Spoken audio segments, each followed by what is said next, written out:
In the early 19th century, life was very hard for both ordinary men and women. But in the later 19th century, things improved a great deal for most people. Living standards rose and new inventions made life more comfortable. In the 19th century, married women usually didn't work because they simply didn't have time. Without modern labour-saving devices, cooking and housework was much more time-consuming than it is today. Single women did work because they had to, but in Britain Parliament passed laws to protect women from exploitation. In 1842, a law forbade women from working underground in mines. In 1847, a law limited women in textile factories to working no more than 10 hours a day. In 1867, the law was extended to women in all factories. In 1878, women in factories were not allowed to work more than 56 hours a week.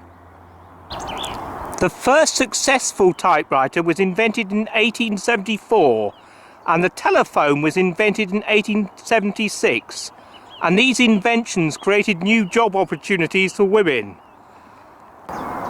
In the 19th century, nursing was reformed by two women, Florence Nightingale and Mary Seacole.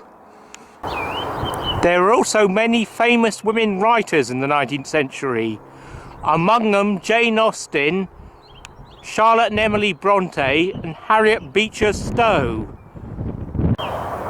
Women also made great strides in education during the 19th century. In the USA, women first gained bachelor degrees in 1841.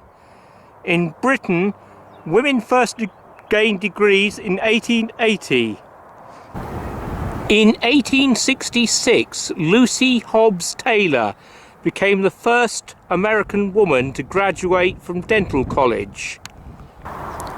The first American woman to gain a PhD was Helen McGill White in 1877. In 1848, Maria Mitchell became the first woman member of the American Academy of Arts and Sciences. Incidentally, she was the first American woman to discover a comet.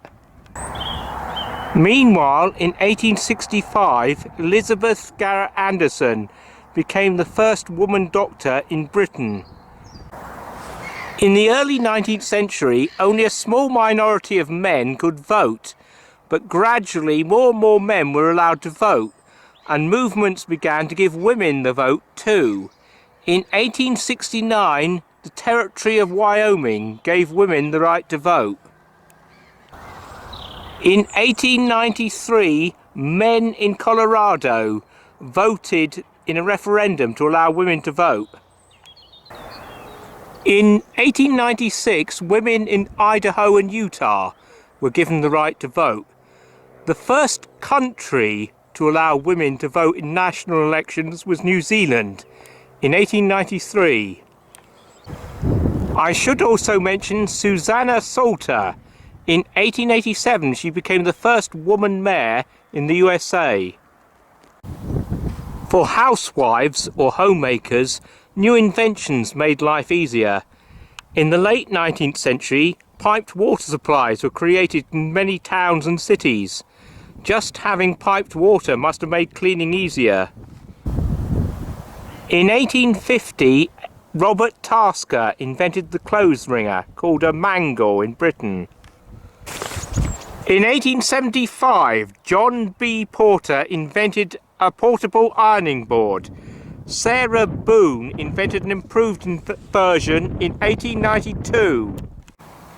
Melville Bissell invented the carpet sweeper in 1876, and Josephine Cochrane invented the first practical dishwasher in 1886. In the 19th century, women enjoyed pastimes like croquet, tennis and archery. There were also women mountaineers. However, not everyone was in favour of women's rights. In 1870, Queen Victoria wrote a letter, and she called upon people to help fight the mad, wicked folly of women's rights. Nevertheless, in the late 19th century, economic and technological change meant the drive for women's rights was unstoppable. Well, thanks for watching.